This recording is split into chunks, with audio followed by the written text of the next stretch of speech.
Buenas noches. Vamos a ir a compartir la palabra de Dios en Juan, en el Evangelio según Juan, en el capítulo 3, versículo 22. Juan, capítulo 3, versículo 22. Oraba Carlos y me gustaba cómo oraba cuando decía que la profundidad de la palabra, en la profundidad de la palabra es Dios nos hablar. Entonces, qué bueno que es que cada uno de nosotros pueda tener esta oración, que no en lo que vaya el que está acá a decir, sino que en la palabra nosotros podamos encontrar su voz. Que al estudiar la palabra, a meditar en la palabra, nosotros podamos decir: hoy Dios me ha hablado, Dios me está diciendo esto, Dios quiere que cambie esto. Muchas gracias. Que como también oraba José, con la ayuda del Espíritu Santo podamos cambiar aquellas cosas que tenemos que cambiar. Juan capítulo 3, versículo 22.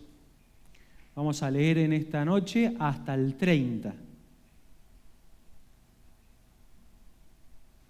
Dice la palabra de Dios: después de esto, vino Jesús con sus discípulos a la tierra de Judea y estuvo allí con ellos y bautizaba. Juan bautizaba también en Enón junto a Salim, porque había allí muchas aguas y venían y eran bautizados, porque Juan no había sido aún encarcelado. Entonces hubo discusión entre los discípulos de Juan y los discípulos acerca de la purificación, y los judíos acerca de la purificación. Y vinieron a Juan y le dijeron: Rabí, mira que el que estaba contigo al otro lado del Jordán, de quien tú diste testimonio, bautiza, y todos vienen a él. Respondió Juan y dijo: no puede el hombre recibir nada si no le fuere dado del cielo. Vosotros mismos me sois testigo de que dije: yo no soy el Cristo, sino que soy enviado delante de él. El que tiene la esposa es el esposo, mas el amigo del esposo, que está a su lado y le oye, se goza grandemente de la voz del esposo. Así pues, mi gozo está cumplido. Es necesario que él crezca para que yo mengüe. Acá nosotros vemos, y ya vamos a ir viendo, y me llama siempre la atención, y ya lo he dicho en alguna otra oportunidad, cómo el ministerio de Juan, y es lo que vamos a ver, va menguando, va prácticamente, como decimos nosotros, desapareciendo. Y nosotros vemos acá a un hombre que, aun cuando su ministerio está desapareciendo, aun cuando su reputación o esa popularidad que tenía Juan va desapareciendo, él dice: mi gozo está cumplido. Cuando nosotros vemos en esto, y es lo que quiero que mencionemos, es ver cómo cumplir la tarea encomendada, ¿sí? Cómo cumplir la tarea encomendada, aun cuando implique no figurar más, trae gozo. Y esto es lo que yo quiero que veamos en esta noche. Cómo cumplir con la tarea que Dios nos ha encomendado, aun cuando no figuremos más, cómo nos trae gozo. Cuando hablo de figurar, no hablo de esos ministerios públicos que son más o menos visibles, sino que estoy hablando de aquello que expone mi yo o aquello que muestra mis derechos. De eso me estoy refiriendo con figurar. Una vez más, no me estoy en aquellas cosas o servicios públicos, me estoy refiriendo a ese yo, a esos derechos que tenemos, a estos privilegios, entre comillas, y lo que nos muestra Juan, que aun cuando eso desaparece, si yo cumplo la voluntad de Dios, mi gozo va a estar cumplido. Y esa tiene que ser la meta para cada uno de nosotros, y es lo que vamos a ver. Vamos a ver en estos 8 versículos, vamos a ver la parte negativa con respecto a los discípulos de Juan, y vamos a ver la parte positiva en cuanto a Juan. ¿Sí?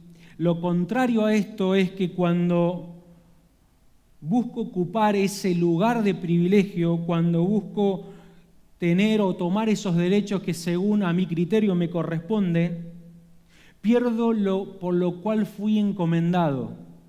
¿Sí? Miren, cuando hay un creyente que vive tras esos derechos, el yo, el ego, pierde de alguna manera el objetivo por el cual fue encomendado: vivir para Cristo y glorificar su nombre.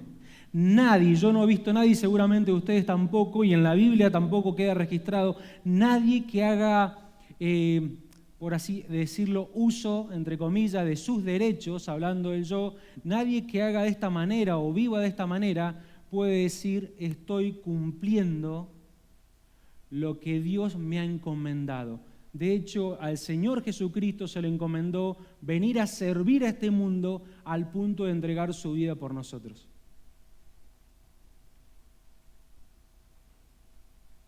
Y obviamente que cuando no vivimos de esta manera, cuando no vivimos como Dios lo ha diseñado eternamente, vivimos una vida fuera del plan de Dios, no vivimos una vida de gozo, no vivimos una vida de gozo. Y hermanos, por ahí tendríamos que ser,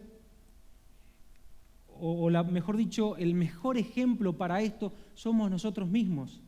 ¿No le ha pasado a usted que cuando por ahí nos desviamos un poco del objetivo, aun cuando seguimos haciendo todo lo que venimos haciendo, aun cuando nuestra mirada baja de Cristo, y yo puedo seguir haciendo lo que hago, es como saco el lugar de Dios, saco el lugar de Cristo del trono y me pongo yo por encima de Cristo y vivo una vida de amargura, una vida de frustración?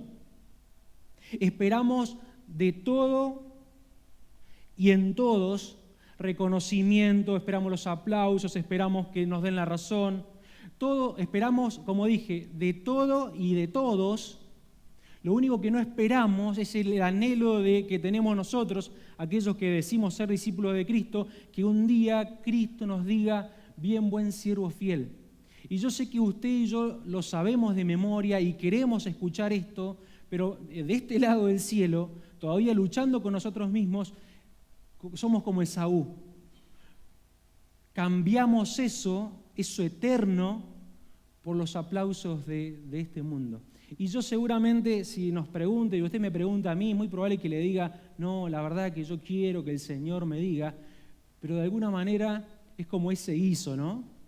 Que de alguna manera llegamos con hambre, como ese Esaú, y está rico y dulce y de alguna manera nos gustan los aplausos, nos gusta el reconocimiento, nos gusta que las personas nos den la razón. Pero cuando está eso en nosotros se producen raíces de amargura. Y como vamos a ver, se producen raíces de amargura y no hay nada más triste que un cristiano que no vive plenamente el gozo en su Señor. Que un cristiano que vive amargamente. Y nosotros vemos a los proverbios que muchas veces esa amargura tiene como resultado hasta enfermedades físicas. Miren, al tal punto del cual es tan, ya lo vamos a ver, ¿no? Pero tan difícil encontrar o tan complicado es que hemos cambiado el gozo por la amargura, por nuestra propia reputación. Y como les dije, quiero que miremos en estos versículos, de un lado los discípulos de Juan en la parte negativa y del otro lado algo positivo como es Juan el Bautista. Miren lo que dice en los primeros 2 versículos. Después de esto vino Jesús con sus discípulos a la tierra de Judea y estuvo allí con ellos y bautizaba. Juan bautizaba también en Enón junto a Salim, porque había allí muchas aguas y venían y eran bautizados porque Juan no había sido aún encarcelado. Acá Juan, el apóstol, quien escribe el Evangelio, quiere ubicarnos. En primer lugar, nos quiere ubicar en el lugar. Dice que en Judea estaba Jesús y sus discípulos, ¿no? Después dice que en Enón, junto a Salim, No se conoce bien específicamente este lugar y no vamos a entrar en detalle de dónde podría ser, pero parece que estaban cerca. Estaba Juan el Bautista y sus discípulos. También nos ubica no tan solo en el lugar, nos ubica también en el tiempo, porque dice allí el versículo 24, porque Juan no había sido aún encarcelado. Si usted tiene la Biblia, ábrala en Mateo capítulo 4, en el versículo 11 y 12.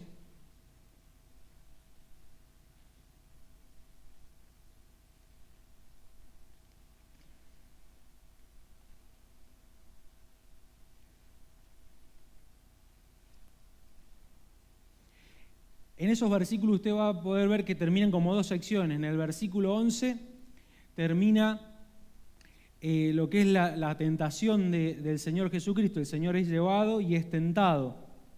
Dígame si estoy bien, ¿no? ¿Sí? Juan, ¿quién lo tiene? ¿Marcos 4:11?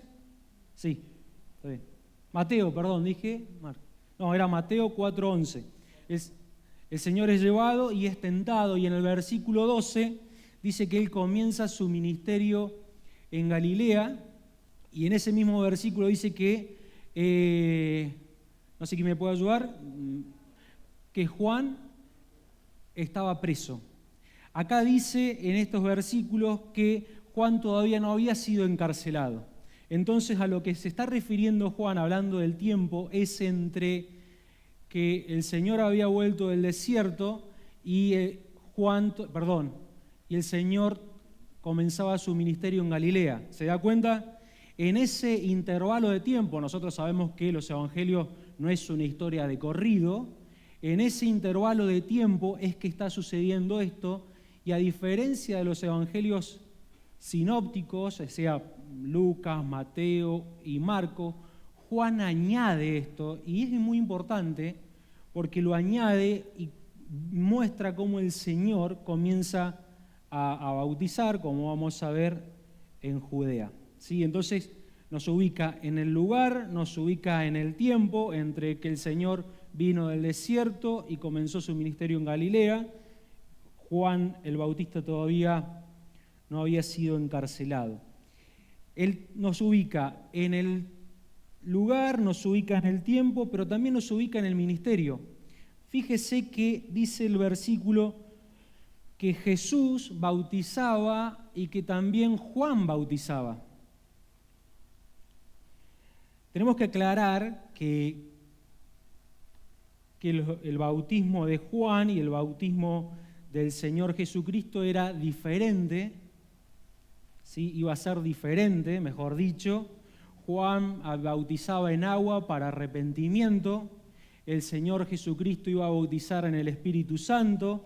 Ahí, por ejemplo, en Lucas capítulo 3, versículo 16, dice: yo a la verdad, no lo lee de la pantalla o yo se los leo, yo a la verdad os bautizo en agua, pero viene uno más poderoso que yo, de quien no soy digno de desatar la correa de su calzado, Él os bautizará en espíritu y fuego.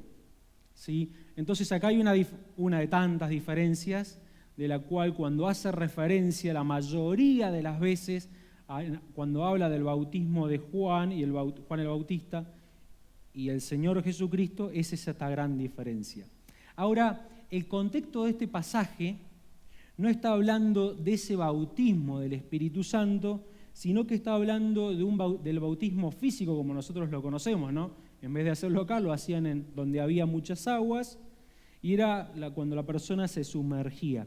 De hecho, no era ni el bautismo cristiano que nosotros vamos a poder después ver en el libro de Hechos y demás. Mire, si nosotros vamos un poquito más adelante, en el capítulo 4, versículo 1, explica lo que estamos diciendo.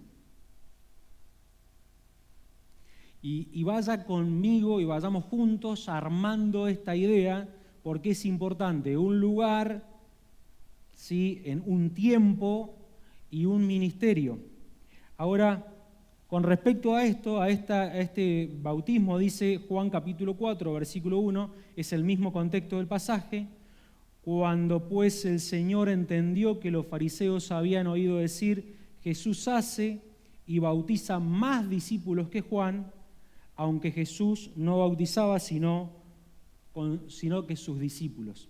Lo que está diciendo este pasaje es que a igualdad de condición, Juan bautizaba más que el Señor. Perdón, el Señor bautizaba más que Juan. ¿Se entiende? Está igualando los dos bautismos, porque los dos bautismos en este contexto eran de la misma manera. Físicamente la persona se sumergía en el agua y volvía a salir. De hecho, fíjese que también Juan hace una aclaración. Aunque Jesús no bautizaba, sino que ¿quién? Sus discípulos. Sí, se bautizaban, eran bautizados por el Señor, pero quien los sumergía eran sus discípulos. De hecho, como vamos a ver, el gran problema de los discípulos de Juan era que ellos bautizaban más. Sí, que ellos bautizaban más. Ahora, considerando esto, porque esta es la situación, miren lo que dice más adelante. Entonces hubo discusión entre los discípulos de Juan y los judíos acerca de la purificación. Y vinieron a Juan y dijeron: Rabí, mira que el que estaba contigo al otro lado del Jordán, de quien tú diste testimonio, bautiza y todos vienen a él. Al hablar de la purificación, acá no sabemos si está hablando de la purificación como el rito, como menciona el capítulo 2, o si no por el contexto, por el hecho de bautizar, diciendo la discusión de ellos era que la purificación, que el bautismo de Juan, de su maestro, de su rabí, purificaba más que el de Jesús. Una aclaración, por ahí, ya que esto es una reunión de estudio, es probable ahí en el original que estén discutiendo con un judío. De hecho, si nosotros, por ejemplo, vemos la Biblia de las Américas, la NTV, la NBI, habla de que los discípulos de Juan, allí en el versículo 25, estaban discutiendo con un judío acerca de la purificación. Ahora, bien.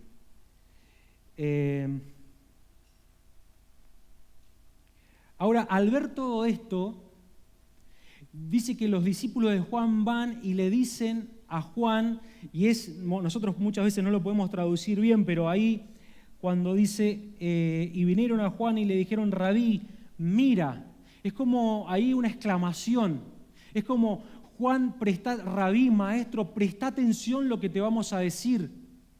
Tenemos algo urgente que comunicarte. Tenemos algo que está pasando y queremos decírtelo. ¿Qué pasa? Aquel que estaba contigo al otro lado del Jordán, de quien tú diste testimonio, bautiza y todos vienen a él. Este es el gran problema, maestro, que aquel que un día vos le diste alas, ahora está bautizando también. Y no tan solo que está bautizando, sino que está bautizando más que nosotros. Dice el versículo: y todos vienen a él. Les dije que cuando hablábamos del tiempo, nada es casualidad. No es que Juan, va a decir ya que los otros evangelistas no pusieron nada entre que el Señor vino del desierto y antes que Juan fuera encarcelado, Juan, el apóstol, voy a rellenar un poco la historia. Nada de eso es al azar. Juan, siendo inspirado, hablo de Juan el apóstol, escribió lo que tenía que escribir.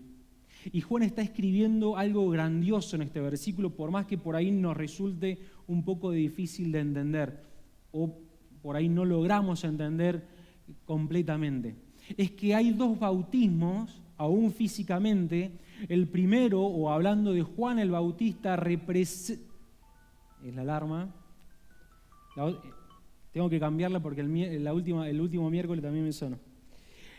Juan el Bautista está representando y está bautizando bajo el antiguo pacto, un pacto que había quedado defectuoso, no por Dios, sino por aquellos de los cuales iban a cumplir, y es el llamado de Juan es: arrepiéntanse porque ustedes no han cumplido el pacto. Y por otro lado, en esta transición del antiguo pacto y el nuevo pacto está Jesús, y está bautizando, y pronto iba a bautizar, y pronto iba, como decimos nosotros, manifestarse la iglesia. El antiguo pacto por un lado, el nuevo pacto por el otro. Dios está haciendo cosas maravillosas en este tiempo, y Dios está mostrando cómo deja algo ineficiente para centrarse en lo eficiente. Y miren, y ustedes me dicen, mientras pasaba todo esto, según el versículo 25, ¿qué estaban haciendo los discípulos? ¿Quién dijo? José. Mientras estaba pasando esto maravilloso, mientras estaba revelándose el misterio, ese misterio, ¿se acuerdan que Pablo dice un misterio que había estado oculto? Mientras estaba pasando todo esto, los discípulos de Juan, ¿qué hacían? Discutían, no, nuestro bautismo es mejor, purifica más, no tenían ni idea. Discutían.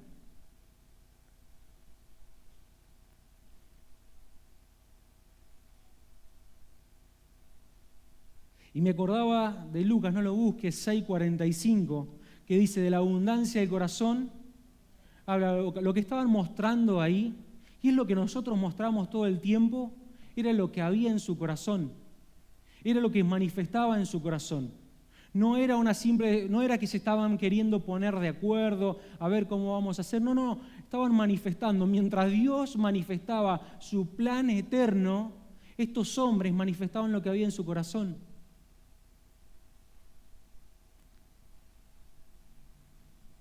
Yo digo y pensaba, ¿no? Cuando el Señor todavía tiene y está revelando ese gran misterio, y ya vemos y conocemos más, porque ahora sabemos que está en la iglesia, la cual Él añade. ¿Se acuerdan lo que dice el Señor? No es que nosotros buscamos, no es que nosotros predicamos, lo tenemos que hacer, pero ¿quién es el que añade?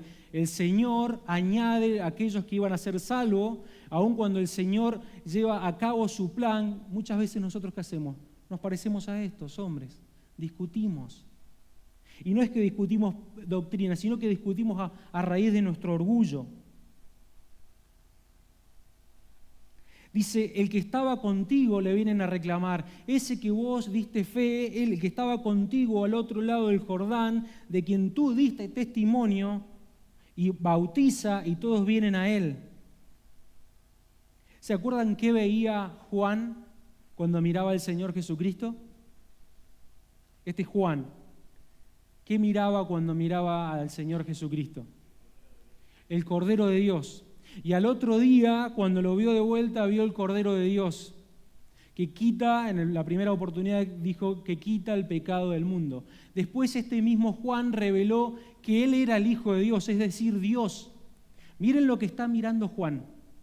Juan el Bautista está mirando al mismo Dios caminar, en relación con lo que iba a ser rescatar, redimir a un pueblo que había estado en pecado. O sea, miren lo que miraba Juan. Miraba al Señor caminar y miraba al mismo Dios que iba a quitar el pecado del mundo. Ahora, ¿qué miraban los discípulos de Juan? Miraban un problema. Este nos está robando los discípulos, nos está robando los discípulos. Hermanos, cuando no quitamos la envidia, el orgullo, los celos, podemos llegar a estar equivocados al punto que miramos al Señor de una manera incorrecta, de una forma incorrecta. Miren lo complicado, sutilmente lo puedo decir, que es nuestro corazón, que aún no miramos correctamente al Señor. Imagínense los hermanos, ¿no? Pero el Señor se convierte en un problema porque tomamos sus derechos y los hacemos nuestros derechos. ¿Y qué digo con esto? ¿A quién hay que respetarme es a mí? ¿De quién hay que considerarme es a mí? ¿A quién a mí me hay que dar la razón? Ya no es el Señor, yo soy el Señor. Y nadie de nosotros, seamos honestos, va a decir, no, yo quiero convertirme en el Señor. Pero muchas veces nuestras actitudes, lo que esperamos de los demás, hace que nosotros nos convirtamos en señores. Queremos tener todo el tiempo la razón, eso es de un Señor. ¿Quién es el que tiene todo el tiempo la razón? Nuestro verdadero Señor.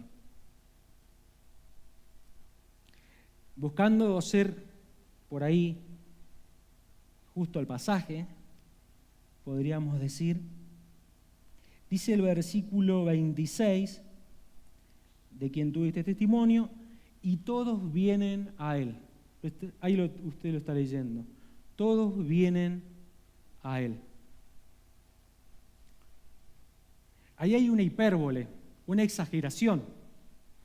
Volvamos a, bueno, ya lo leímos en el capítulo 4, versículo 1, decía que todos iban a ser, Juan no bautizaba más, no. ¿Qué decía? Que la gran mayoría de las personas eran bautizadas por el Señor Jesucristo. No decía que Juan no estaba bautizando más, que ya había terminado su ministerio. ¿Se acuerda? Si lo podemos poner, Juan 4:1.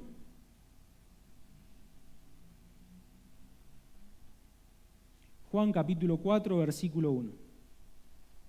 ¿Quién lo puede leer? Y aprovecho de tomar agua. Cuando pues el Señor entendió que los fariseos habían oído decir, Jesús hace y bautiza más discípulos que Juan. Bien, miren ahí el énfasis.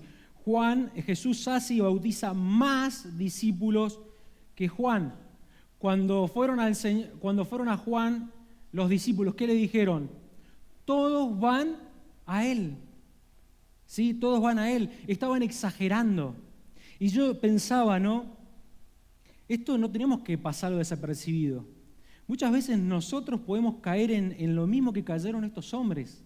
Hacer de algo así, algo enorme. ¿Sí? ¿Se dan cuenta? Una vez más, Juan, el Señor Jesucristo estaba ganando popularidad y nosotros ya lo sabemos, y Juan sabemos que iba a menguar. Juan empezó a bautizar, hay unos versículos que dice que muchas veces el pueblo salía a ser bautizado por Juan. Ahora estaba bautizando el Señor Jesucristo, muchos iban a él, pero obviamente seguían algunos siendo bautizados por Juan. De hecho, el mismo versículo que hemos leído dice que Juan bautizaba, hablando de un verbo. ¿Qué dicen los discípulos? Todo lo estaba bautizando él. No hay nada, él ya se ha acaparado todo. Lo que quiero mostrar es acá que cuando muchas veces está ese orgullo, está ese buscar nuestra figura antes que la del Señor, muchas veces hacemos de algo así algo enorme, algo grande, y miramos las cosas de nuestra perspectiva, y de nuestra perspectiva las cosas están mal. Dice Hebreos capítulo 12, versículo 15, que brotando alguna raíz de amargura os estorbe y por ella muchos sean contaminados. Una vez más, uno de los grandes problemas en los cuales podemos caer y perjudicarnos a nosotros y perjudicar a los demás es cuando se produce en nosotros una raíz de amargura. ¿Por qué? Evidencia de un corazón que no ha ido al Señor. Y como tal, en ese corazón, no tan solo que hay pensamientos de orgullo, no hay pensamientos de celo, pensamientos de envidia, sino que se gesta, y esa es la gran diferencia. Nadie es humilde por naturaleza. Ninguno de nosotros puede decir, yo soy humilde. Ninguno de nosotros por naturaleza es humilde. Y el gran problema no es esa naturaleza, el gran problema es cuando esto se gesta en nosotros. Porque si el Señor empieza a ocupar el lugar en la iglesia, tarde o temprano nosotros nos vamos a ver desplazados y, como dije, muchas veces vamos a llegar al punto hasta cambiar la perspectiva que nosotros tenemos de Dios. Y es un gran problema porque en nosotros se produce amargura. Miren, nadie que es orgulloso, y lo podríamos explicar de esta manera más fácil, usted hable con una persona que es orgullosa, una persona que busca siempre tener la razón, una persona que es envidiosa, una persona que usted habla y se da cuenta que habla con todo sentido, una persona que tal vez de un problema así hace algo así. Ninguna de esas personas es feliz. Ninguna persona es feliz. Y hay un llamado acá en Hebreos, tengamos cuidado con raíz de amargura. Tengamos cuidado, que no nos estorbe a nosotros, pero también que no nos estorbe a los demás, porque es como el fósforo que se prende y ese prende a otro, como bien dice el proverbio, y se desparrama. Es un veneno. Y saben que el mayor ejemplo para esto somos nosotros mismos. Dígame, hermano, una vez más, se lo dije recién, nosotros podemos dar fe que esto es así. Cuando usted ha estado mal, dígame la verdad, cuando usted mira todas las cosas mal, sale a flote lo que hay en su corazón, sale a flote el orgullo que hay en usted, sale a flote la envidia que hay en usted. Dígame, ¿ha sido feliz? ¿Ha venido y ha estado con gozo? Dígame, porque por ahí soy yo el único, ¿no? Pero nunca. Nunca, cuando nosotros hemos estado mal, cuando hay orgullo en nosotros, cuando hay ese rencor por las cosas, cuando hay esa exageración de las cosas, nunca hemos podido vivir con gozo. Y el Señor nos llama a vivir una vida sufrida por ser cristianos, pero una vida completa de gozo en Él. Y eso es lo que se estaban perdiendo muchos de estos que no alcanzaron como Andrés a ser discípulos de Cristo. Ahora, esa es la parte negativa. Vamos a lo positivo en la persona de Juan. Porque cumplir la voluntad de Dios trae gozo. Respondió Juan y dijo, no puede el hombre recibir nada si no le fuere dado del cielo. Vosotros mismos me sois testigos de que yo dije, yo no soy el Cristo, sino que soy enviado delante de él. El que tiene la esposa es el esposo, mas el amigo del esposo que está a su lado y le oye, se goza grandemente de la voz de su esposo. Así pues, mi gozo está cumplido. Aquella persona que busca que la voluntad de Dios sea completa, aquella persona que busca lo que Dios busca, su gozo va a estar completo. Y esa es la persona que no descansa en si alguno bautiza más y el otro bautiza menos. No puede el hombre recibir nada si no le fuere dado del cielo. Juan era consciente que había tenido una gran responsabilidad al ser heraldo de Jesucristo. Una gran responsabilidad, el profeta de los profetas. Pero también Juan sabía que estaba subordinado a la voluntad de Dios y que Dios lo había puesto y que Dios también lo iba a sacar. Es tremendo, ¿no? Que Dios lo había puesto y que también Dios lo iba a sacar. A diferencia de esto, y a diferencia de muchos de nosotros, esto le producía gozo a Juan. Y pone un ejemplo como el amigo de la novia. El amigo de la novia en la antigüedad tenía muchas responsabilidades, organizar parte de la fiesta, los preparativos. Muchos amigos, ¿se acuerdan de Sansón? Eran parte de la fiesta, pero había un amigo principal que era como el responsable y una de las cosas era, por ejemplo, llevar la novia hasta el altar para que se encontrara con el novio. Y a diferencia de hermanos, ¿se acuerdan? Y bueno, lo vimos, no me acuerdo cuando lo vimos, que cuando se moría un hermano, Diego nos compartía, cuando se moría un hermano, moría un hombre, el hermano de ese hombre tenía que ir y casarse con la esposa. A diferencia de eso, el amigo nunca, si era un buen amigo, por más que enviudara, se podía casar con la novia. Y este tenía una gran responsabilidad y era parte de la boda, pero su función terminaba cuando él llevaba la novia hacia el altar y el novio se gozaba en la novia. Y cuando el novio se gozaba en la novia, el amigo se gozaba en su amigo. Y este es el gran ejemplo. Y el Señor y Juan está experimentando esto. Está diciendo, yo he preparado a la novia, yo he preparado la fiesta, soy una persona importante, porque Juan era muy importante, tanto que llegó al oído de Herodes, era muy importante, he preparado la fiesta, he preparado todo el evento, estoy preparando y llevando la novia hacia el novio, pero hasta acá nada más. Y no me voy a lamentar, decía Juan. Voy a estar gozoso. ¿Por quién? Por él no, voy a estar gozoso por el novio. Qué buena actitud la de este hombre. Cuando los discípulos de Juan hablaban de fracaso, él hablaba de gozo. Una buena pregunta que podríamos hacernos y que cada uno de nosotros podría responder: ¿qué cosas te producen gozo? ¿Qué cosas te producen gozo? Dios está llevando a cabo su plan soberano de salvar a las personas. No tan solo salvarlas, sino perfeccionarlas, y eso lo hace en una iglesia. La gran pregunta es si nos produce esto gozo.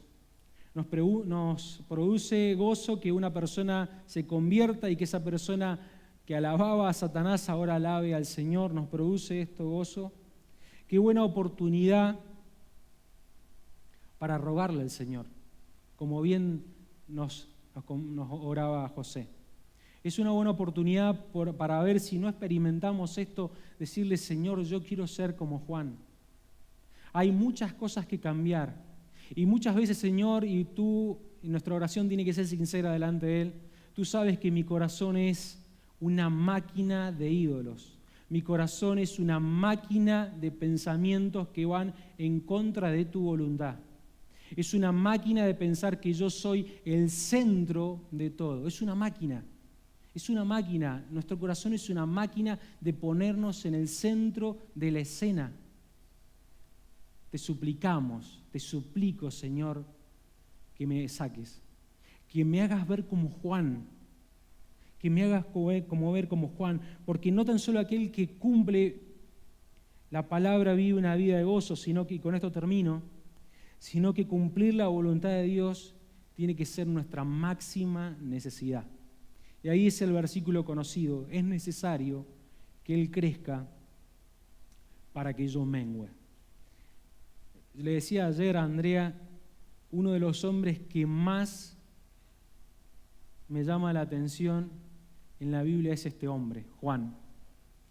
Porque él es como nosotros, Él es una persona como ustedes y como yo, como Elías. Y yo digo, ¿qué habrá pensado Juan? Porque no era tanto problema de su popularidad, yo creo que también su corazón.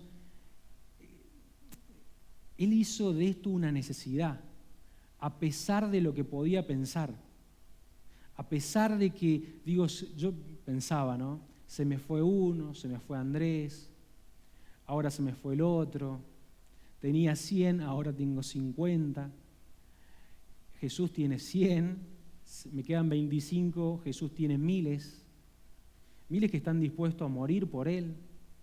Y es como que se va, ¿sí?, físicamente o exteriormente, mejor dicho, Juan va muriendo. Aún con sus dudas, porque Juan, ¿se acuerdan que estuvo en la cárcel y tuvo dudas? Pero digo, ¿cómo habrá sido el corazón de Juan al punto de decir: es mi necesidad que el Señor sea glorificado y que yo mengüe, que yo me vaya achicando? Es como una velita que va achicando, se va y desaparezca. Miren si en la iglesia local hubieran hermanos, y tiene que ser para todos, ¿no? Tendríamos que haber hermanos que pensáramos de esta manera. Pero es uno, como yo pensaba, ¿no?, y con esto termino, es uno de los versículos que más conocemos, es uno de los versículos tal vez que hemos puesto de estado, hemos puesto en nuestro estado de WhatsApp, en nuestra foto de perfil, pero miren lo tremendo que es. Lo tremendo que es. Es como es difícil matar a nuestro propio yo. Es muy fácil matar el yo del otro. Yo estoy acá hablándoles a ustedes y les estoy diciendo las cosas que tenemos que hacer. Pero imagínense cuando se trata de mí. Es ese yo y que se tiene que ir apagando. Pero no tan exteriormente, sino en el interior. Y se tiene que ir apagando, apagando, apagando, y Cristo se va haciendo más grande. Quiera Dios que podamos disfrutar este gozo. Porque esto no es solamente para ver lo negativo y para condicionarnos delante de la palabra, sino que la palabra nos tiene que estimular. Nosotros somos como Juan. Seguramente somos muy parecidos a Juan en cuanto a sus deseos, en cuanto a sus dudas. Juan fue una persona que dudó del Señor Jesucristo y seguramente usted también ha dudado como él. Ahora tenemos que rogarle al Señor que esa sea la esencia del cristianismo que vivimos. Que todo el tiempo el Señor crezca y que todo el tiempo nosotros menguemos. ¿Sí? Que el Señor nos bendiga.